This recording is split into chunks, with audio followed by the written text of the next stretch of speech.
026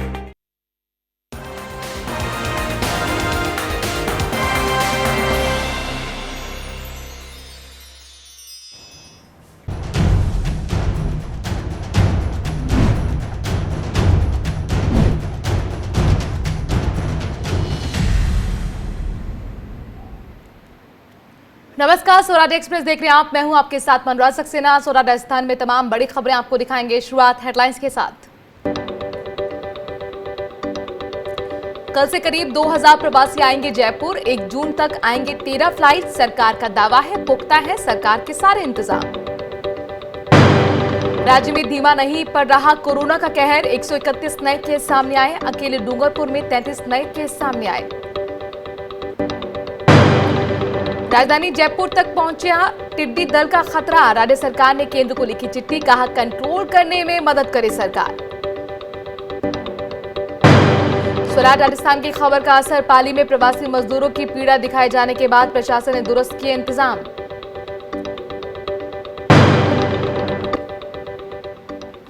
और सबसे पहले बात करते हैं बड़ी खबर की। मुख्यमंत्री अशोक गहलोत कोरोना को लेकर लगातार बैठकें कर रहे हैं।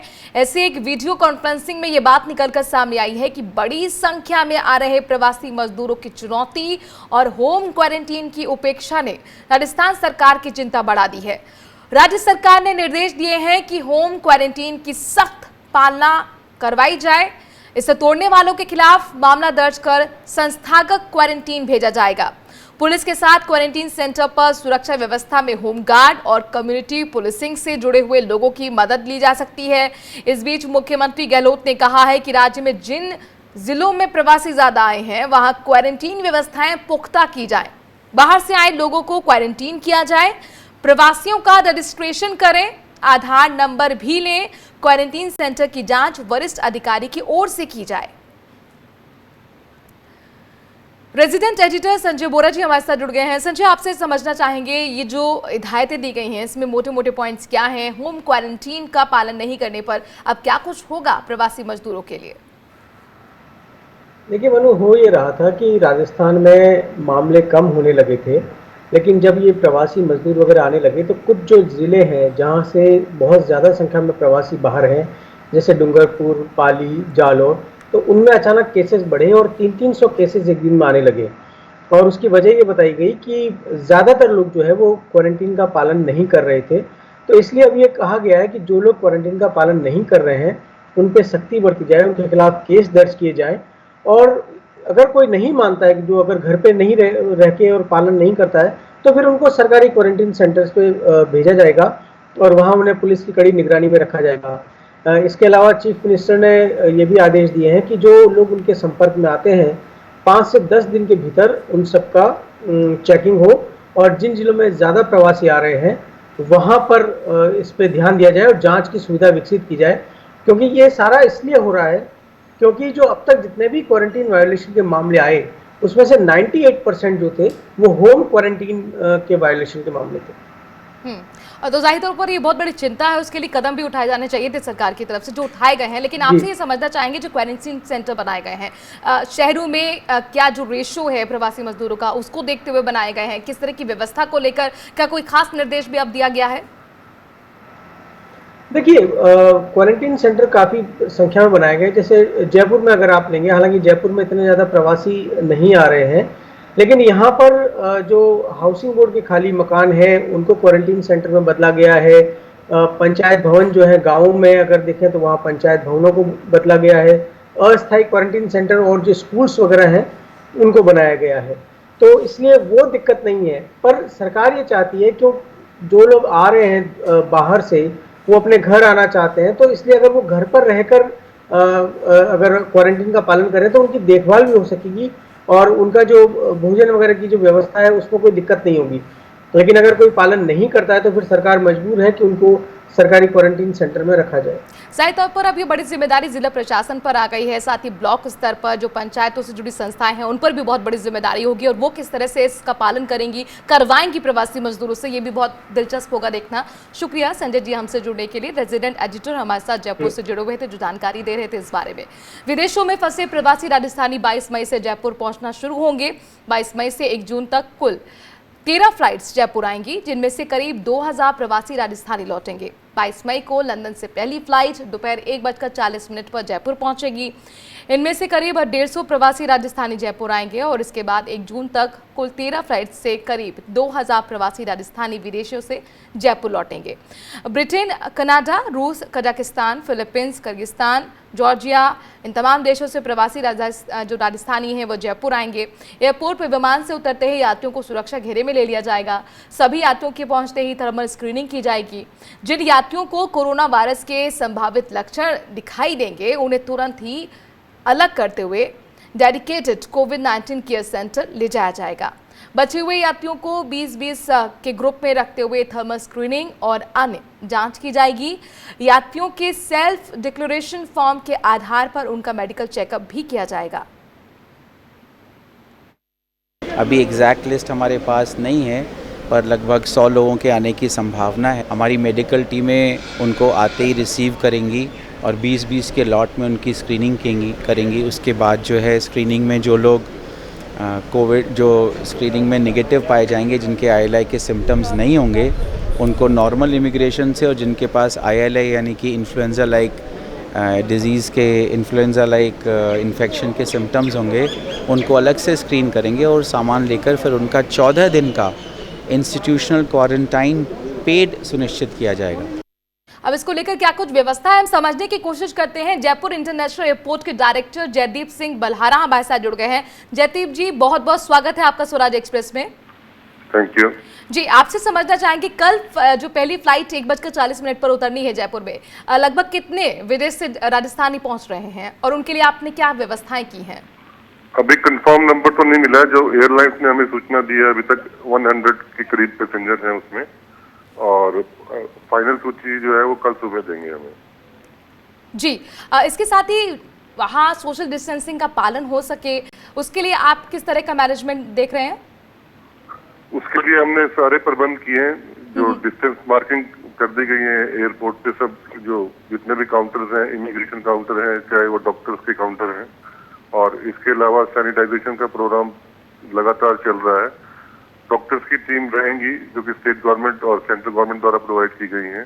100% पैसेंजर्स का जो है मेडिकल चेकअप होगा। उसके बाद जो है स्टेट गवर्नमेंट ने होटल्स में 14 डेज 100% लोगों को क्वारंटाइन करने का जयदीप जी, जितने भी कल यहाँ पर जो विदेश से राजस्थानी आ रहे हैं उन सभी को आप क्वारंटीन करेंगे या फिर उनके लिए होम क्वारंटीन का भी निर्देश दे सकते हैं? नहीं, जहाँ तक मुझे सूचित किया गया है, ये स्टेट गवर्नमेंट का प्रोटोकॉल है। स्टेट गवर्नमेंट के अधिकारी ही उनका इंतजाम करेंगे, जो कि पेड होगा, और विभिन्न होटलों में व्यवस्था की गई है। और उनको टिकट लेने से पहले बताया गया था कि स्टेट में जाके उनको 14 दिन का क्वारंटाइन होगा। ये जो पेड आप कह रहे हैं क्वारंटीन का, ये कौन देगा? ये यात्री देगा या फिर गवर्नमेंट की तरफ से दिया गया है? यात्री देंगे।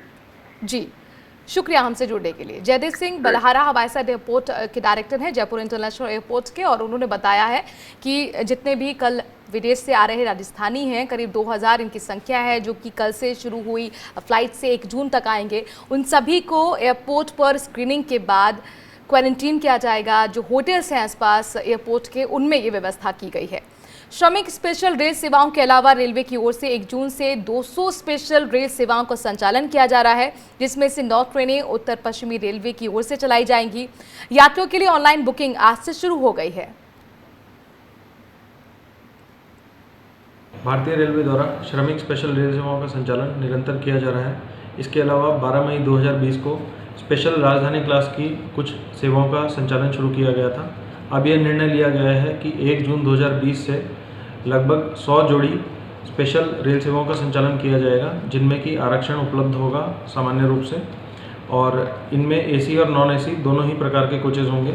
इन सभी रेल सेवाओं की जो समय सारणी है वो रेगुलर ट्रेनें जो इन नाम से चलती थी उन्हीं के अकॉर्डिंग होगी। इनकी डिटेल्स आपको NTS की वेबसाइट पर और इंडियन रेलवेज़ और IRCTC की वेबसाइट और ऐप पर भी मिल जाएंगी। बात टिड्डियों के आतंक की करते हैं। राजस्थान में एक बार फिर टिड्डियों का आतंक हो रहा है। पाकिस्तान से बाड़मेर, जैसलमेर होती हुई अब ये टिड्डियां करीब 1 दर्जन जिलों में पहुंच चुकी हैं। ऐसे में अब राजस्थान सरकार ने केंद्र सरकार को इस बारे में एक चिट्ठी लिखी है और टिड्डी पर कंट्रोल की मांग की है। डिप्टी सीएम ने कहा है कि पहले भी केंद्र सरकार को इस बारे में पत्र लिखा गया है और अब वापस ये टिड्डी दल राजस्थान में काफी आगे तक आ चुका है। ऐसे में हम केंद्र सरकार से मांग करते हैं कि टिड्डी पर नियंत्रण के लिए संसाधन मुहैया कराए जाएं ताकि इन्हें रोका जा सके। आपको बता दें कि टिड्डियों का दल बाड़मेर, जैसलमेर होते हुए जोधपुर, नागौर, अजमेर, सीकर, झुंझुनू, चुरू, दौसा, करौली, प्रतापगढ़, टोंक, सवाई माधोपुर और जयपुर तक फैल गया है।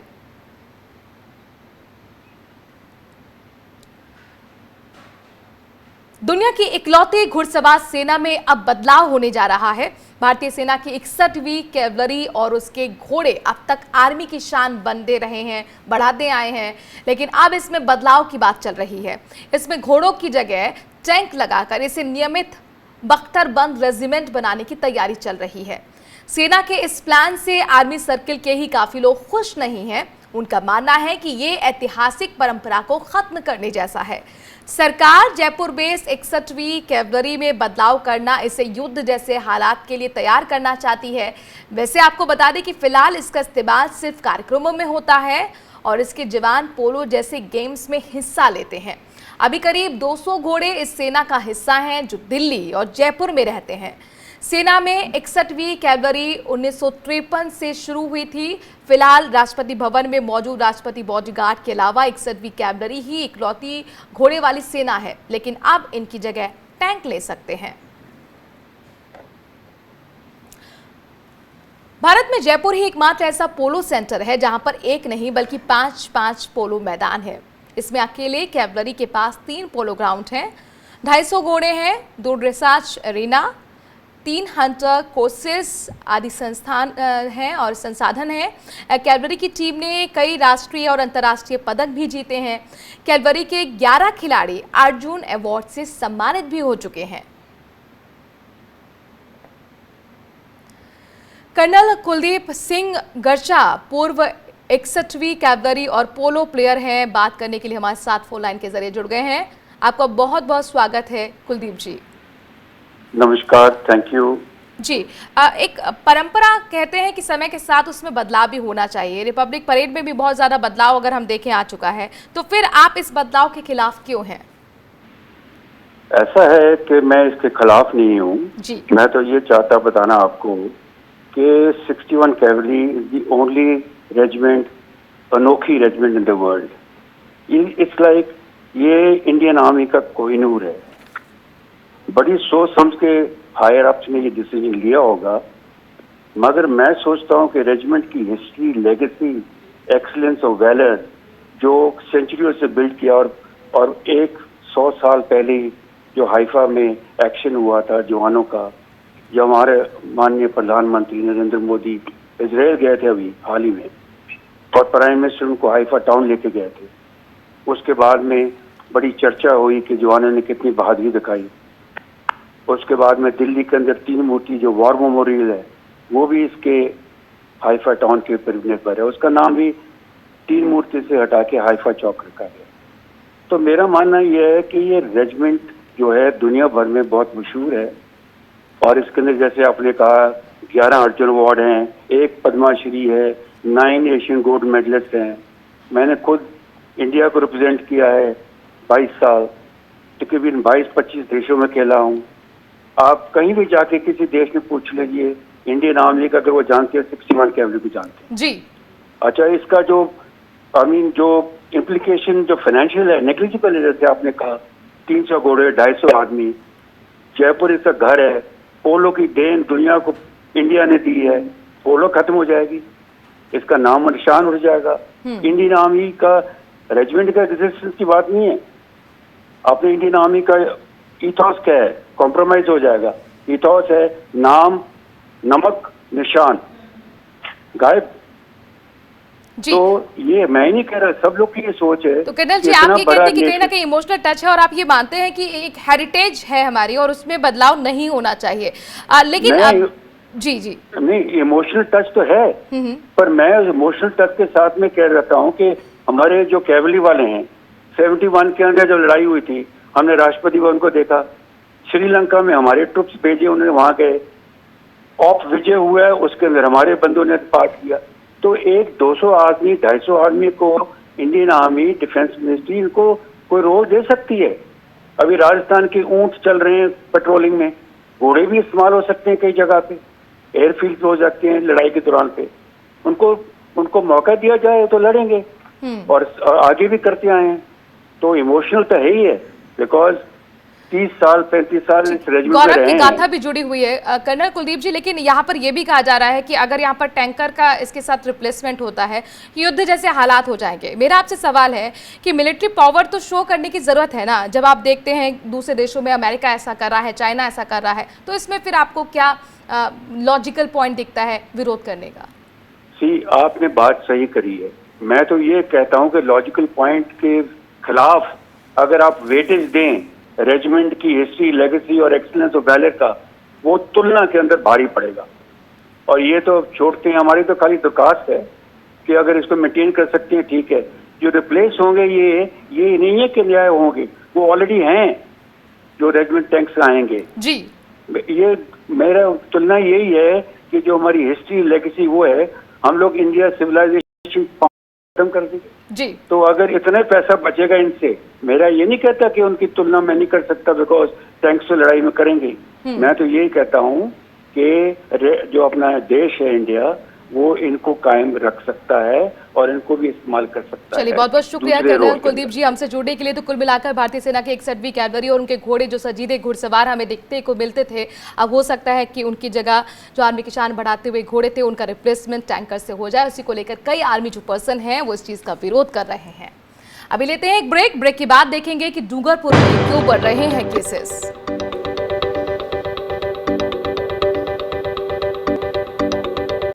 सपने सच तब होंगे जब आप सपने दिखना शुरू करेंगे। ये शब्द हैं उस शख्सियत के जिसके सपनों ने दी इस देश को एक नई उड़ान, डॉक्टर APJ अब्दुल कलाम। और ऐसे ही हर स्टूडेंट के सपने पूरे करेंगे हम, under best guidance of expert faculty team. Admission open in science and technology, humanities, social science, arts and sports. Doctor APJ Abdul Kalam university, Indore.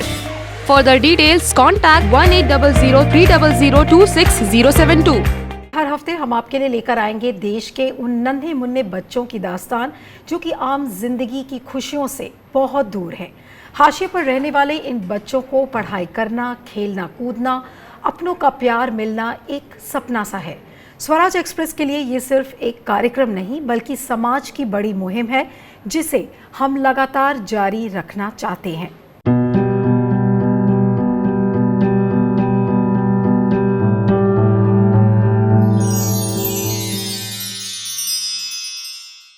Stream कोई भी हो, बेस्ट करियर ऑप्शन के लिए है Bhabha university. Best faculty, world class infrastructure, scholarships, hi tech labs, 27 acre of lush green campus, hostel facility, admissions open for engineering, pharmacy, dental, computer application, management and agriculture.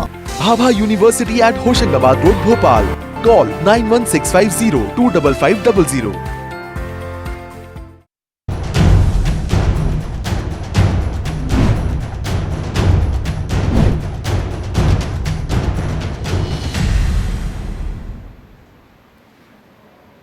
अब आप भी citizen journalist बन सकते हैं। आप हमें मेल करें खबर और साथ ही वीडियो भी आप हमें मेल कर सकते हैं। राजस्थान में कोरोना वायरस तेजी से फैल रहा है। गुरुवार को दोपहर 2 बजे तक राज्य में कोरोना के 131 नए केसेस सामने आए हैं। इनमें सबसे ज्यादा जो केसेस हैं वो डूंगरपुर से आए हैं। 33 केस डूंगरपुर में है और इसके साथ जालौर में 22, उदयपुर में 13, जयपुर में 10, नागौर में 8, राजसमंद और सिरोही में 7-7 केस, बीकानेर में 6, अलवर में भी 6, सीकर में 4, जोधपुर में 3, भिलवाड़ा, झुंझुनू, जैसलमेर और बाड़मेर, अजमेर, कोटा में 2-2 केसेस सामने आए हैं। राज्य में अब तक 2,75,974 सैंपल लिए जा चुके हैं।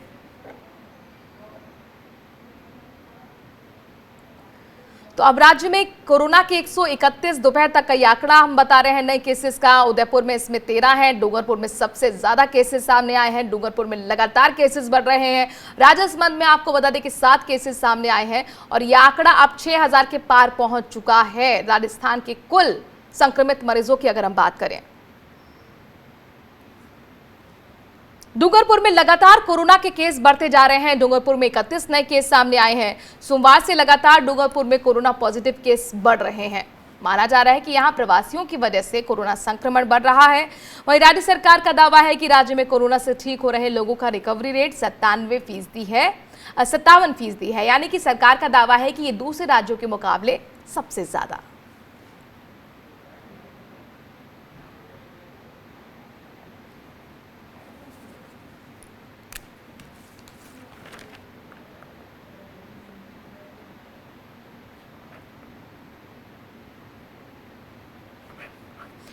हेल्थ ऑफिसर हैं, डॉक्टर हैं हमारे साथ महेंद्र कुमार परमार।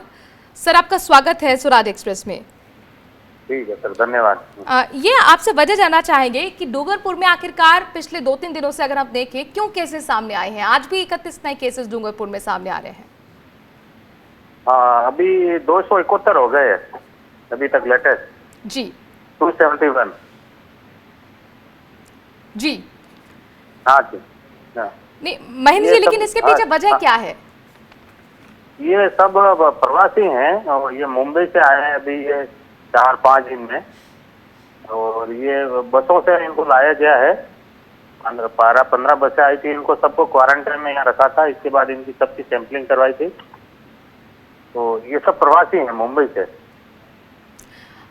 जाहिर तौर पर मुंबई से आ रहे हैं, उससे सटा हुआ गुजरात भी है। डूंगरपुर का इस तरह से जो बॉर्डर एरिया है, तो प्रवासी मजदूरों की वजह से आंकड़ा बढ़ रहा है, हम समझ सकते हैं। लेकिन इस पर रोक कैसी लगाई जाए, इसके लिए क्या व्यवस्था आप लोग कर रहे हैं? मैडम, इसके लिए हमने क्या कर रहा है, हम बॉर्डर पे है, रतनपुर बॉर्डर है, चेक पोस्ट पे। वहाँ हमने मेडिकल टीम लगा रखी है, करीब 15 चिकित्सक और 20 नर्सिंग स्टाफ वहाँ हमने लगा रखी है। उन सबकी वहाँ स्क्रीनिंग कर रहे हैं जी। बोले वो डूंगरपुर के जिले के आने वाले हो या राजस्थान के अन्य जिलों के या अन्य राज्यों के जाने वाले लोगों की सबकी स्क्रीनिंग कर रहे हैं। जाहिर तौर पर ये बहुत ज़रूरी है, चाहे वो पैदल ही चलकर प्रवासी मजदूर अपने वापस लौट रहे हो राज्य, उनके लिए स्क्रीनिंग बेहद ज़रूरी है, तभी सही आंकड़े सामने आएंगे। शुक्रिया हमसे जुड़ने के लिए, तमाम जानकारी पहुंचाने के लिए।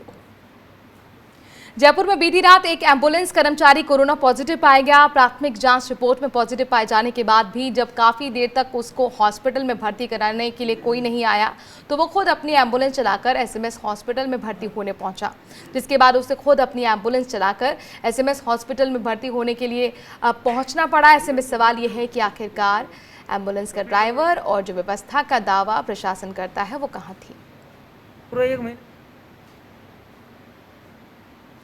कोरोना के दौरान कर्फ्यू वाले इलाकों में पुलिस की निर्भया स्क्वाड टीम वरदान साबित हुई है। ये स्क्वाड लॉकडाउन और कर्फ्यू वाले इलाकों में गर्भवती महिलाओं को बिना देरी और पास के तुरंत एम्बुलेंस मुहैया करवा रही है। दरअसल डोर टू डोर जाकर निर्भया टीम ने गर्भवती महिलाओं के परिजनों को समझाया।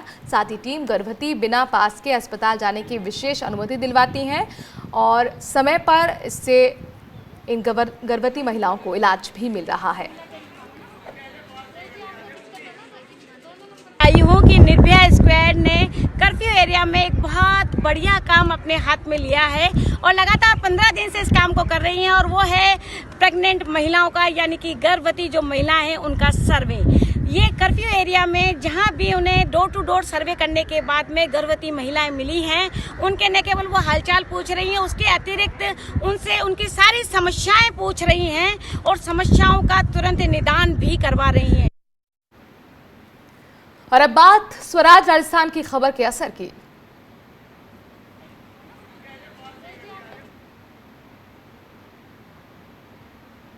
तो स्वराज राजस्थान की खबर का असर हुआ है। कल हमने एक खबर दिखाई थी कि किस तरह से सोजत में मध्य प्रदेश के लिए पैदल ही जा रहे प्रवासी मजदूरों की अनदेखी प्रशासन की तरफ से हुई।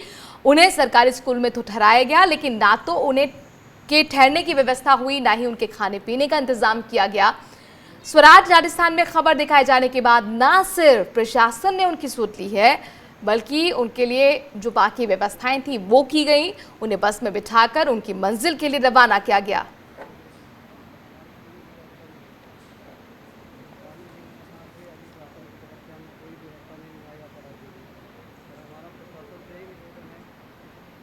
श्रमिक फंसे हुए हैं और पैदल चल रहे हैं, उनके लिए सरकार के द्वारा राजस्थान रोडवेज की बसों की व्यवस्था की जा रही है। इसी क्रम में आज सोदत सिटी से 61 प्रवासी श्रमिकों को मध्य प्रदेश के लिए रोडवेज की 2 बसों द्वारा रवाना किया गया। इसके अलावा खारियासोड़ा गांव में 27 लोग फंसे हुए थे, 12 जाना चाहते थे, उनके लिए भी एक बस की व्यवस्था की गई और आज सुबह ही उनको 12 के लिए रवाना किया गया। और आइए अब देखते हैं खबरें धौरारी यानी फटाफट खबरें। बुधवार को जोधपुर रेलवे स्टेशन पर वॉशिंग लाइन में खड़े एक रेल कोच में आग लग गई। आग ने थोड़ी ही देर में पूरे कोच को अपनी चपेट में ले लिया। सूचना मिलने पर दमकल विभाग की 3 गाड़ियां आग बुझाने के लिए रवाना हुई, लेकिन लॉकडाउन की वजह से इन गाड़ियों को आने में थोड़ा समय लग गया, जिसकी वजह से आग और ज्यादा फैल गई। हालांकि 1 घंटे की मशक्कत के बाद आग पर काबू पाया गया। बताया जा रहा है कि इस कोच को बीकानेर भेजने के लिए बाहर निकाला गया था कि तभी शॉर्ट सर्किट की वजह से आग लग गई। इन दिनों प्रवासी मजदूर अपने घरों की ओर पलायन करने को मजबूर हैं, तो वहीं इन मजदूरों को स्थानीय स्तर पर रोजगार उपलब्ध कराने के लिए लघु उद्योग भारती संस्था ने एक वेबसाइट लॉन्च की है। इस वेबसाइट से रोजगार की चाह रखने वाले श्रमिकों का ऑनलाइन रजिस्ट्रेशन किया जा रहा है। जोधपुर से मजदूर पैदल ही मध्य प्रदेश की ओर रवाना हो रहे हैं। इन मजदूरों को पुलिस की पहल के बाद बसों के जरिए वापस इनके घरों की ओर भेजा जा रहा है। जिले के थाना अधिकारी ने बताया कि सूरसागर थाना क्षेत्र में रहने वाले लगभग 10 मजदूर पैदल ही रवाना हो गए थे, जिन्हें पूछताछ के बाद रोका गया तो पता चला उन्हें मालिक जो थे मकान मालिक, उन्होंने घर से बाहर निकाल दिया था, जिसकी वजह से वो सड़कों पर आ गए। कोरोना के संक्रमण को रोकने के लिए जोधपुर में एग्रेसिव सैंपलिंग का काम करवाया जा रहा है। जोधपुर जिला कलेक्टर स्वयं इसकी लगातार मॉनिटरिंग भी कर रहा है। जोधपुर जिला कलेक्टर डॉक्टर प्रकाश राजपुरोहित ने आज सूरसागर राजकीय प्राथमिक चिकित्सालय में चल रहे सैंपलिंग कार्य का जायजा लिया। स्वराज राजस्थान में आज के लिए इतना ही। वक्त थोड़े से ब्रेक का है। खबरों का सिलसिला जारी है स्वराज एक्सप्रेस पर।